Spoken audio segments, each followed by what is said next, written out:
নমস্কার, প্রিয়াঙ্কার বাংলা কিচেনে আমি প্রিয়াঙ্কা তোমাদের জন্য আরেকটা সুস্বাদু রেসিপি নিয়ে চলে এসেছি। কি রেসিপি সেটা জানতে হলে কি করতে হবে? হ্যাঁ, আমার সাথে সরাসরি কিচেনে যেতে হবে। তাহলে চলো সরাসরি কিচেনে যাওয়া যাক।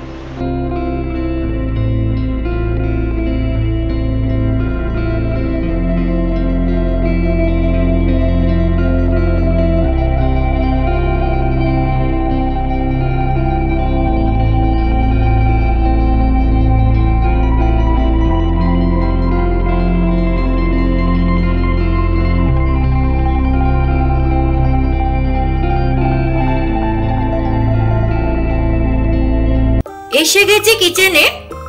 আজকে আমি তোমাদের সাথে শেয়ার করব চিলি প্রন। চলো ঝটপট করে রেসিপিটা দেখে নি, আর এই রেসিপিটা বানাতে কি কি লাগছে সেটাও দেখে নি। দেখো, এখানে 250 চিংড়ি মাছ নিয়েছি। এটাকে ছাড়িয়ে ভালো করে ধুয়ে নিয়েছি। এবারে আমি এর মধ্যে প্রথমে 2 চামচ ময়দা দিয়ে দিলাম, তোমরা কর্নফ্লাওয়ারও দিতে পারো। এখানে আছে 1 চামচ ধনে গুঁড়ো, 1 চামচ জিরে গুঁড়ো, 1/2 চামচ কাশ্মীরি রেড চিলি পাউডার, নুন স্বাদ মতো, আর 1/2 চামচ গোলমরিচ গুঁড়ো।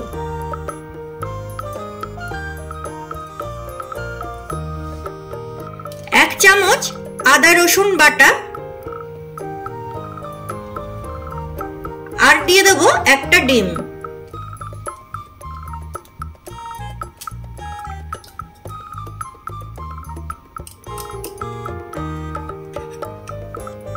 এবারে সমস্ত উপকরণ দিয়ে চিংড়ি মাছগুলোকে আমি ম্যারিনেট করে নেব।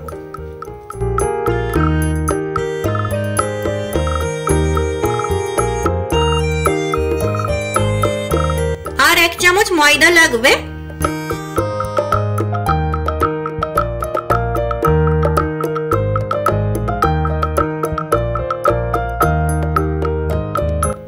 দেখো, সমস্ত উপকরণের সাথে চিংড়িটাকে আমি ম্যারিনেট করে নিয়েছি। এবারে এটাকে ডিপ ফ্রাই করে নেব।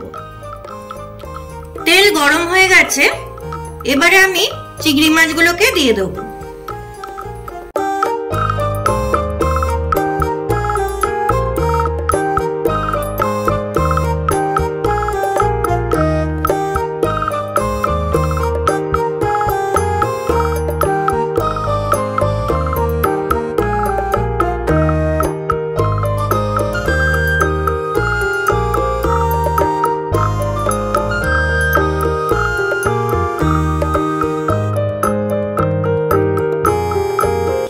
ভালোভাবে আমি ফ্রাই করে নেব।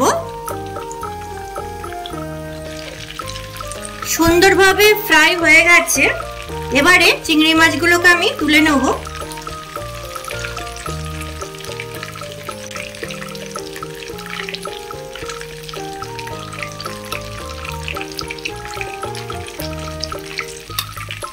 চিংড়ি মাছ ভাজার তেলটার মধ্যে আমি আদা রসুন আর স্বাদ মতো লঙ্কা কুচি করে নিয়েছি, এটা দিয়ে দেব।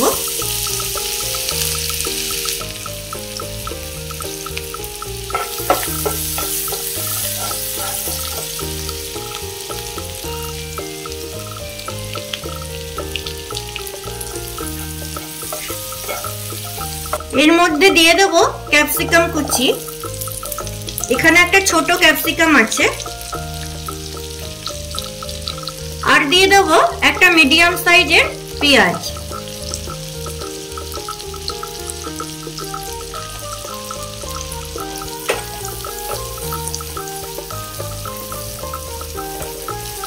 এর মধ্যে সয়া সস দিয়ে দেবো 1 চামচ।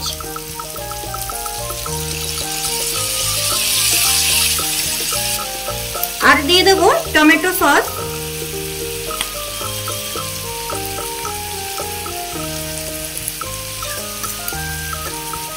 তিন চামচ টমেটো সস দিলাম।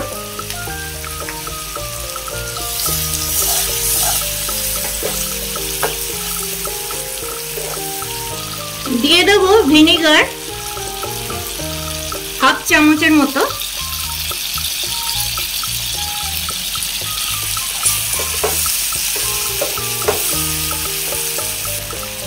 এবারে দিয়ে দেব 1 কাপ জল।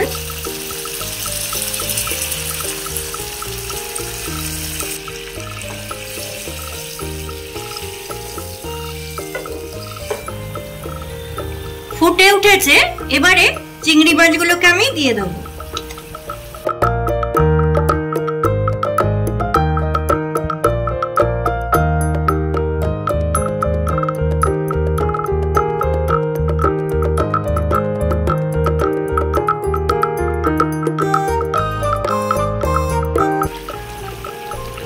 এখানে আমি কর্নফ্লাওয়ার গুলে রেখেছিলাম, এটাকে দিয়ে দেবো।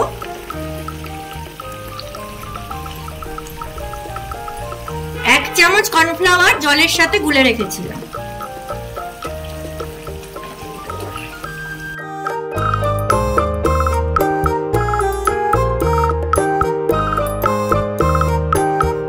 দেখো গ্রেভিটা অনেকটা ঠিক হয়ে গেছে।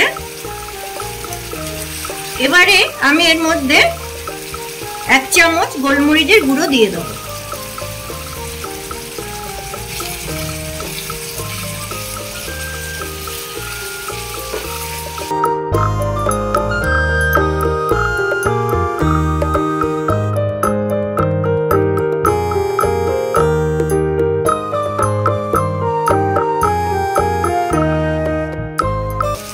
রেডি হয়ে গেছে, এবারে গ্যাসটাকে অফ করে নেব।